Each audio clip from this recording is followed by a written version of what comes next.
A presidente Dilma Rousseff sancionou a lei que regulamenta a atividade médica no Brasil, conhecida como ato médico, com vetos polêmicos, como na questão da formulação do diagnóstico e a respectiva prescrição terapêutica. A medida provocou descontentamento nas entidades médicas que lidam justamente com este tema da saúde.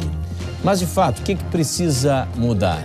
Por que tanta polêmica? Este é o nosso ponto de partida no Conversas Cruzadas aqui na TV Com.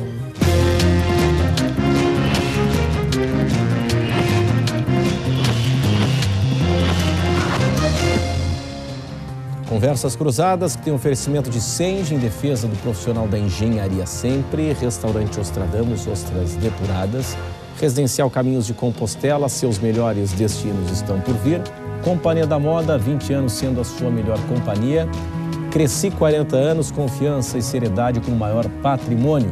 Queres, pensou móveis, pensou Queres, a número 1. Hoje nós estamos recebendo a presidente do Conselho Regional de Enfermagem, Felipa Amadigi. Também está aqui conosco o presidente da Academia Catarinense de Medicina, Dr. Rodrigo Dessa Neves. O programa recebe também o Dr. Agnel Bastian Júnior, presidente da Associação Catarinense de Medicina. E está aqui conosco também o conselheiro do Conselho Federal de Psicologia, Celso Tondim.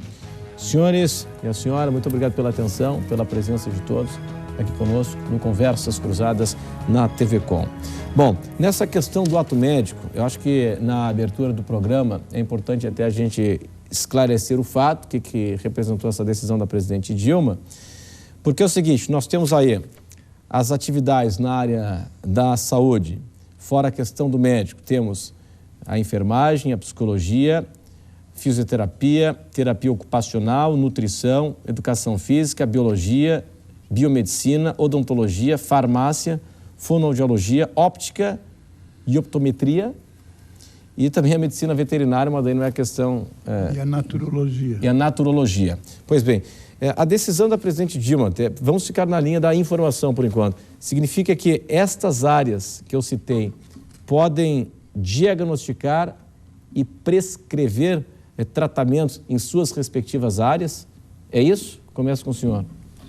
Sim, o que a presidenta Dilma buscou garantir na função republicana dela de mediar os interesses da população brasileira, do atendimento à saúde da população brasileira e do livre exercício, que é um preceito constitucional de todas as profissões, foi justamente garantir que o diagnóstico nosológico das respectivas áreas das doenças pudesse ser feito a partir do conhecimento de cada profissão, com seus recursos, com suas técnicas e a respectiva prescrição terapêutica. Inclusive a médica também, né? Porque a lei ela regulamenta a garantia garante, né, a regulamentação da profissão da medicina e também garante as demais profissões e principalmente o atendimento da população. Muito bem. Doutora Agnel, a sociedade ganha ou perde? Boa noite, obrigado pela presença do senhor aqui conosco. Boa noite, Renato, boa noite aos demais participantes desse debate. Esse tema, ele é sempre polêmico e ele é sempre caloroso, né? Mas eu gostaria de fazer um convite, é quase que uma provocação o que eu vou dizer. Nós estamos vivendo um momento muito mais grave do que parece, né?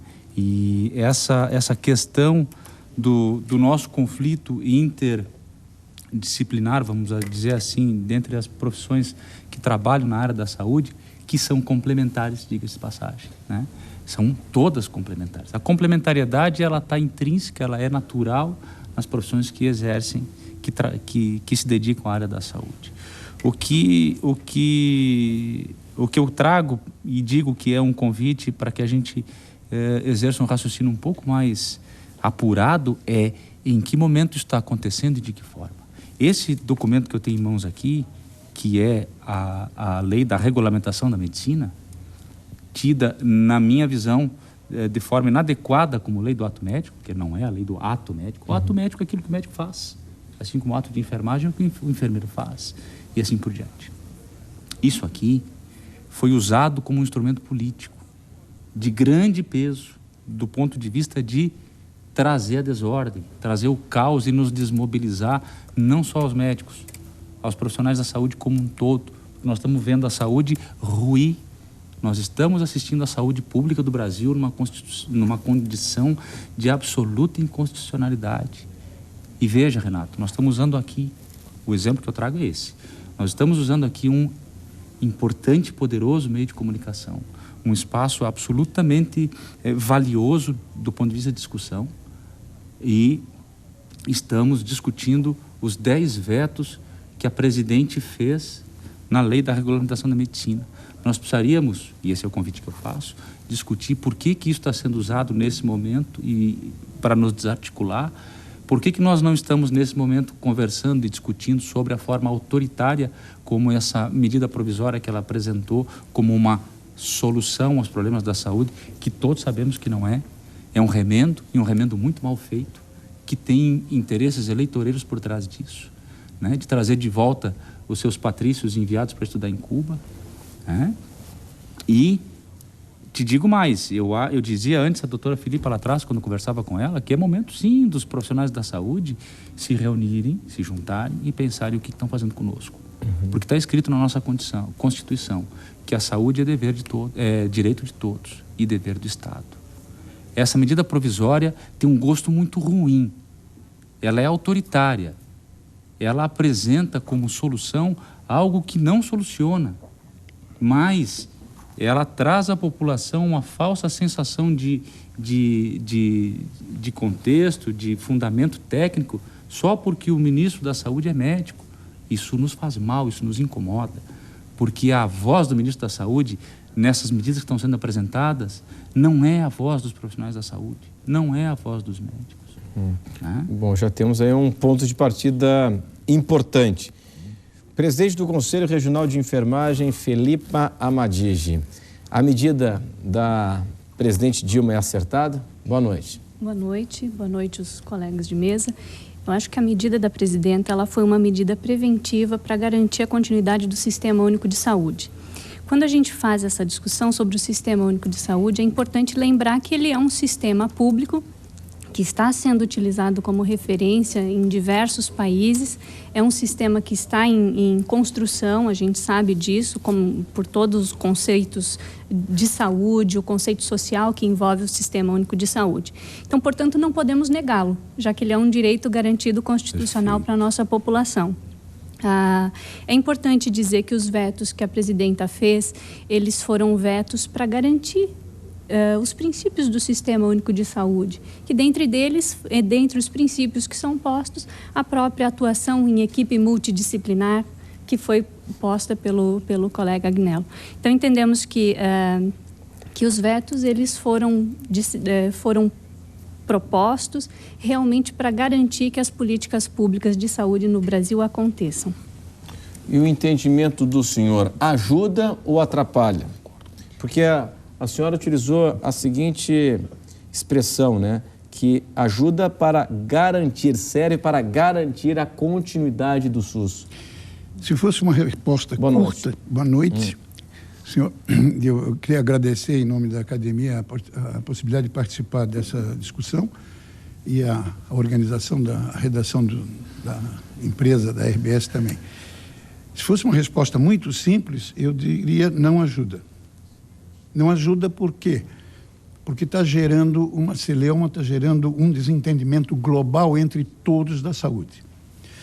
Como a academia tem uma das finalidades suas, que é buscar, desenvolver e guardar a história, nós teríamos que remontar aqui há milênios atrás, onde não existia médico, não existia ninguém, existia um abnegado. Eu acho que o primeiro médico foi aquele que baixou do lado do troglodita, que recebeu uma lambada na cabeça e perguntou: o que é que tu estás sentindo? Esse teria sido o primeiro médico. E ele não podia fazer sozinho, ele pediu o auxílio de alguém, e foi a primeira enfermeira. E depois deu uma grande confusão, todo mundo discutia e pediram o auxílio da psicologia para poder se entender. Agora, isso tudo estava calcado em cima de uma só direção.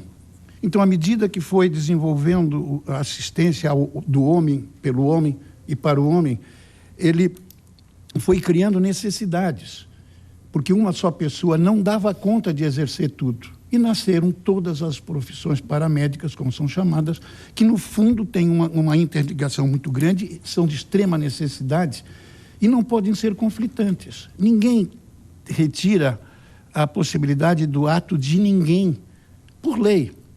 Por lei, não é? Isso é uma eu acho assim uma coisa muito mal pensada quando se tenta jogar para dentro de uma lei aquilo que já era uma competência, já era uma condição reconhecida mundialmente, e é mundialmente reconhecido, quais são as atividades do médico, quais são as atividades da enfermeira, quais são as atividades do psicólogo, tudo isso gerou agora uma confusão em que está sendo entendido na leitura de um papel cujo português talvez não seja muito claro, não posso mais dar injeção, é o que a gente ouve assim na televisão, não posso mais dar injeção, não posso mais fazer isso, não posso. Pode sim, senhor, todo mundo vai poder fazer tudo, e todo médico vai precisar disso tudo, para poder exercer a sua própria profissão. Então, eu acho que foi uma grande discussão para desviar a atenção do real problema já levantado pelo Agnello, que é o caos da saúde no Brasil, não da medicina. Tá, mas nessa questão, nós temos uma discussão que foi nevrálgica, né, que foi o centro do debate, que é a questão do diagnóstico.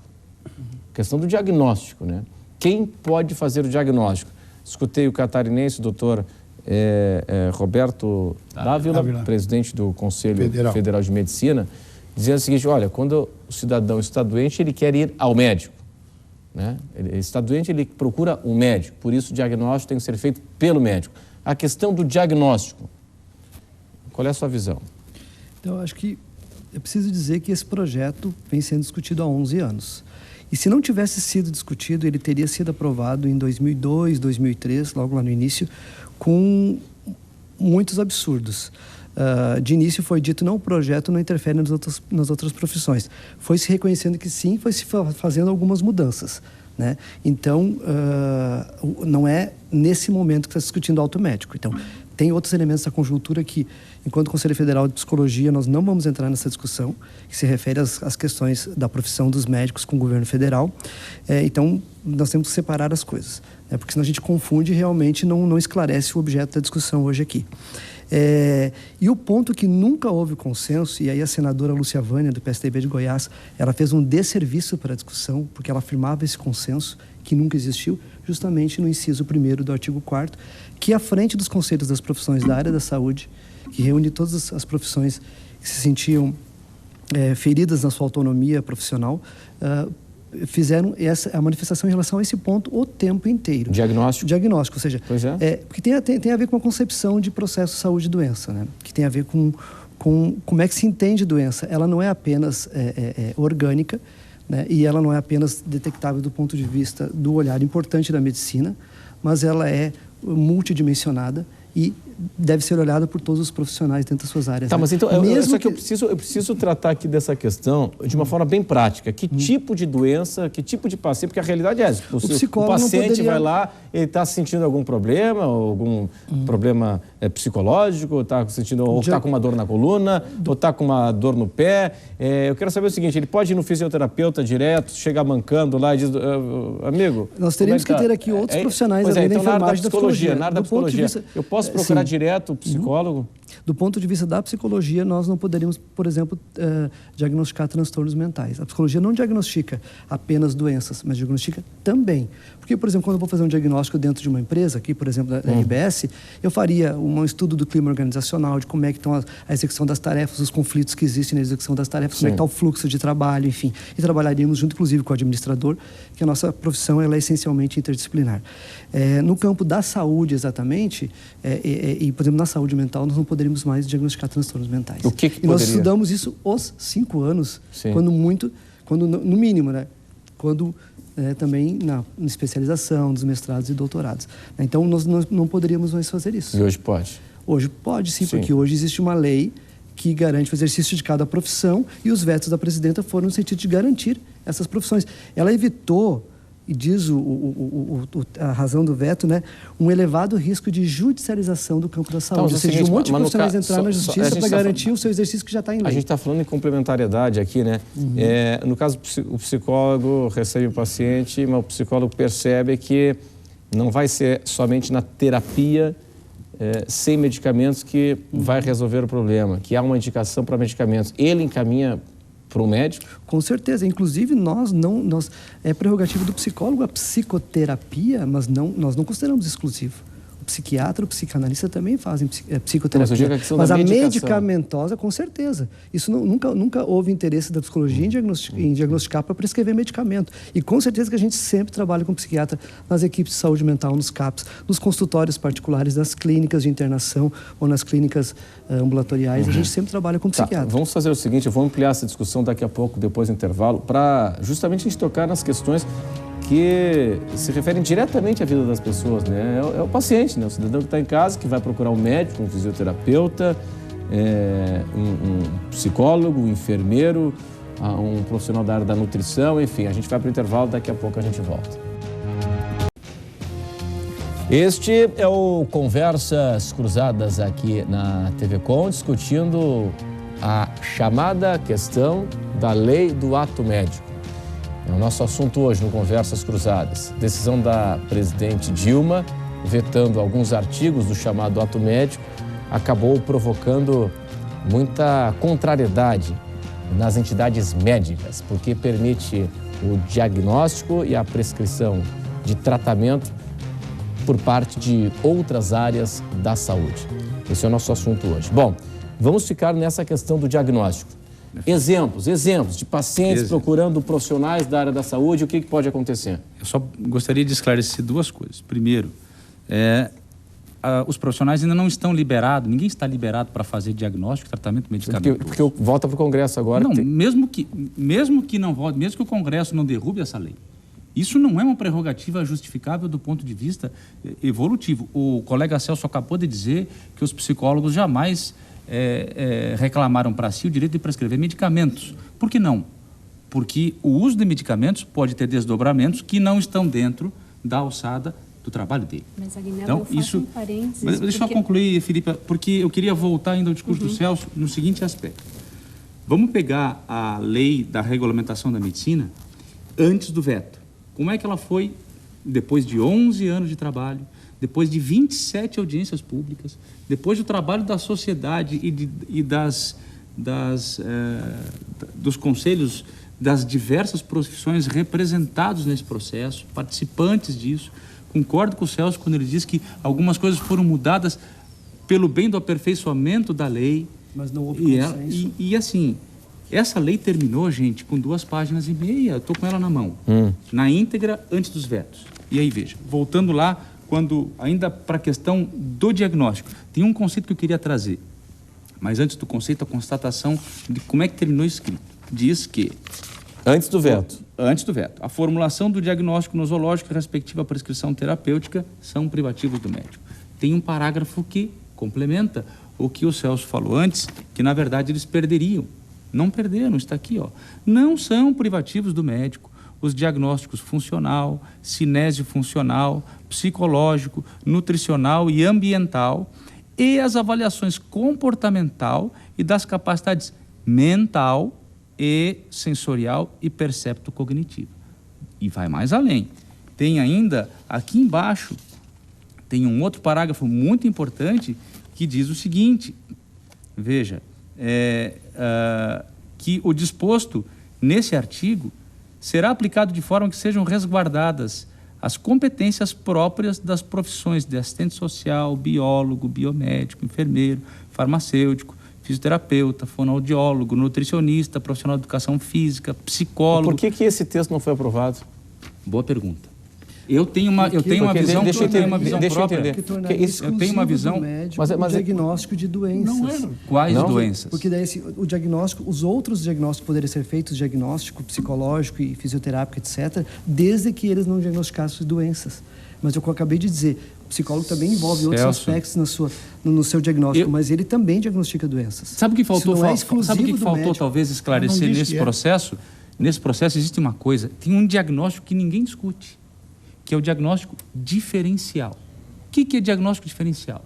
O exercício do diagnóstico diferencial dentro do processo de se chegar à verdade sobre uma doença é dizer o seguinte, uma pessoa com dor de cabeça tem, para essa dor de cabeça, uma infinidade de causas, na medida em que a anamnese, o exame físico e a participação dos profissionais de forma multidisciplinar, a avaliação comportamental, a avaliação nutricional, enfim, à medida em que os profissionais vão trabalhando junto, se vai diminuindo o leque de diagnósticos diferenciais. Sim. O diagnóstico nosológico, de verdade, que é quando se bota o CID nisso, ele termina no fim de um processo que envolve a todos. Então, veja, dizer que o diagnóstico nosológico compete ao médico quando se ressalva todas as outras avaliações citadas aqui na lei, e ainda mais, se acrescenta dizendo que essa lei só vale se respeitadas as atividades intrínsecas, como disse o doutor Rodrigo antes, gente, isso já é feito. Não é possível imaginar nem defender que qualquer lei, por sancionada pela presidente e por quem quer que seja, tire do enfermeiro a prerrogativa de fazer tudo que ele já faz há milênios. Ou tire do psico... Mas, veja, nada disso é defensável do ponto de vista até da população, Celso. Então, quando o Renato pergunta se essa, né, se na nossa visão essa lei que a presidente sancionou, amputando uma série de coisas importantes dela, foi pelo bem da sociedade? Não foi. Não foi. Isso, na minha visão, isso é uma jogada política para ajudá-la em uma outra frente. Filipa, o impacto dessa lei, qual será na sociedade? Eu gostaria de fazer um parênteses na fala da Agnello, porque a enfermagem já tem como prerrogativa na sua lei do exercício profissional fazer diagnósticos e prescrições de doenças de saúde pública. Então, dentro do Sistema Único de Saúde... Agora faço eu um parênteses, agora, querida. só um instante, por gentileza. Do Ministério... Existe, por exemplo, malária. Nós falávamos aqui, fizemos uma discussão sobre a falta de profissionais médicos e não só médicos, mas profissionais de todas as áreas da saúde, porque eu não gosto do termo paramédico, porque senão parece que todos nós somos acessórios, né? Não, Paracelso foi o maior médico que nós já tivemos. Entendo que nós devemos tratar as profissões como profissões da área da saúde. Sem dúvida. No que diz respeito à enfermagem, a gente já tem realmente um projeto, nós já temos a nossa lei de exercício profissional e nós fazemos diagnósticos, sim, nós fazemos diagnósticos de enfermagem. Eu acho que esse foi o grande problema que consta na lei. Exemplos de diagnósticos de enfermagem. A enfermagem, primeiro que é importante a gente conhecer o processo de trabalho das profissões. Então, a enfermagem, ela faz uma consulta de enfermagem, na consulta ela faz toda a investigação, o histórico do paciente e ela considera também a patologia, que foi a patologia médica já diagnosticada pelo médico. Mas nós temos na nossa área específica de formação a prescrição de cuidados. Eu consigo identificar riscos, eu consigo fazer na minha prescrição, por exemplo, uma mudança de decúbito, que é um cuidado, é uma prescrição terapêutica de enfermagem. Mas isso já se faz, não? Claro. Mas é importante, deixa eu tirar uma dúvida aqui, porque você disse assim, não, já atendendo a orientação do médico, então você conversa com o paciente, pega o histórico do paciente, mas já atendendo a orientação do médico. Não necessariamente. Como você disse, com a prescrição do médico. Não necessariamente. Ela não é importante que se diga, primeiro, as profissões elas são autônomas.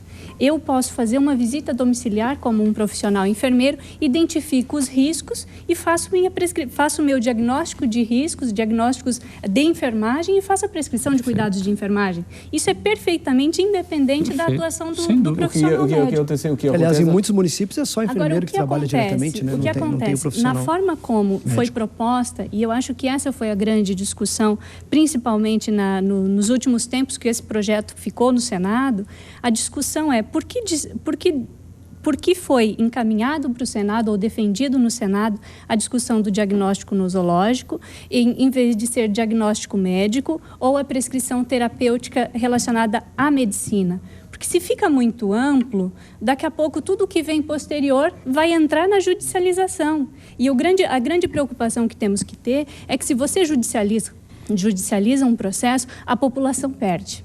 Então, acho que a grande questão é essa. Nós temos que olhar para a nossa população, para o cenário de todos os municípios brasileiros. Há, sim, um déficit de profissionais da área da saúde e o profissional enfermeiro é, sim, o profissional que está mais perto da população. Não passa uma ideia, estou fazendo uma provocação aqui, não passa uma ideia quando se fala assim, nós temos que olhar para todo o universo do Brasil, então aí se pensa no agreste pernambucano, no interior do Ceará, do Piauí, onde não tem médico, em vários municípios. Já que não tem médico, então as outras profissões... Esse já que... Sempre que o seu já que não tem médico, o seu já então que entra... Atende, atrapalha. Quando o seu já que entra. Não é isso? Não faço uma ideia assim. Não, acho que... Parte disso já é feito há muito tempo pelo Exército e pela Marinha em toda a Amazônia. A Marinha tem navios com ambulatório, tudo que circula pela Amazônia com tudo, com médico, enfermeiro, dentista, com tudo. Aliás, de dentista, eu até quero deixar aqui enaltecido que o Arthur Moreira Lima viaja dando seus concertos e a sua esposa, durante o dia, atende os índios e os outros que necessitem de odontologia. Bonito, no caminhão dele tem essa coisa. Eu acho que o homem, o organismo humano é uma coisa só. É uma coisa só. Não tem como você pegar agora e querer separar violino do saxofone, disso ou daquilo, para que cada um toque para o seu lado, sem um maestro conduzindo a orquestra. Nós temos um corpo único com tudo. Alguém tem que ter a visão global e participar, todo mundo participa. Eu tenho, por exemplo, discussões sobre curativo, que eu tenho meus conceitos de curativo, evoluem muito bem, como eu sempre fiz, e existem outros conceitos. Aí diz, não, porque o certo é como... Não é. Tem que discutir, tem que conversar.